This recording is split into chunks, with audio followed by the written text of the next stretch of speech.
এই মুহূর্তে breaking news দিয়ে রাখবো। অগ্নিকাণ্ডের খবর আসছে তারাপীঠ থেকে। কাক ভোরে তারাপীঠে ভয়াবহ অগ্নিকাণ্ড। ভোর 4টে নাগাদ হোটেলের রিসেপশনে আগুন। আপনাদের জানিয়ে রাখবো, কাক ভোরে তারাপীঠে বিধ্বংসী অগ্নিকাণ্ডের ঘটনা। অক্ষয় রয়েছে আমার সঙ্গে। অক্ষয়, কিভাবে আগুন লাগলো, এখন কি পরিস্থিতি?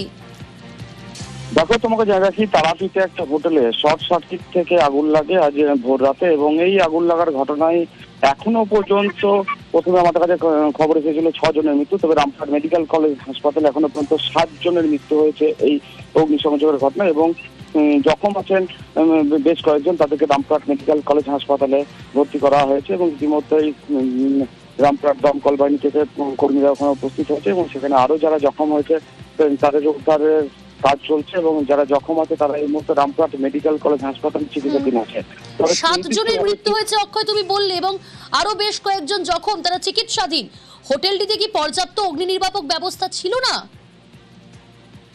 দেখো, সেখানে প্রশ্ন উঠছে যে শর্ট সার্কিটে আগুন লাগলো, অথচ হোটেল কর্তৃপক্ষের যদি পর্যাপ্ত যদি কোনো ব্যবস্থা থাকতো তাহলে হয়তো এতগুলি মৃত্যু হতো না। তবে নির্দিষ্ট ঠিক কি কারণ, কিভাবে আগুনটা লেগেছে সেটি এখনো স্পষ্টভাবে জানা যায়নি, তো ঘটনার তদন্ত শুরু করেছে পুলিশ। অক্ষয়, জানতে চাইবো যে 7 জনের মৃত্যু হয়েছে তারা কারা? তারা কি ওই হোটেলে এসেছিলেন পর্যটক, মানে পুণ্যার্থী তারা? কারণ শ্রাবণ মাসের সোমবার আজ।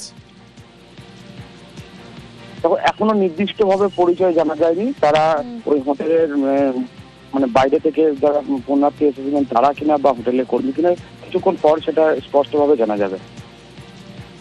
এই মুহূর্তে পরিস্থিতি কি? দমকলের ইঞ্জিন কখন পৌঁছেছিল?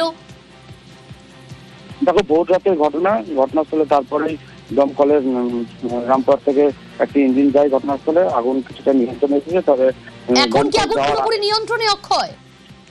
এই মুহূর্তে আগুন নিয়ন্ত্রণে, তবে দমকল যাওয়ার আগেই কিন্তু তাদের মৃত্যু হয়েছে, তেমনটাই যারা এলাকাবাসী আছে তারা দাবি করছে, এবং তাদের উদ্ধার করে রামপুরহাট মেডিকেল কলেজ হাসপাতালে এই মুহূর্তে পাঠানো হয়েছে।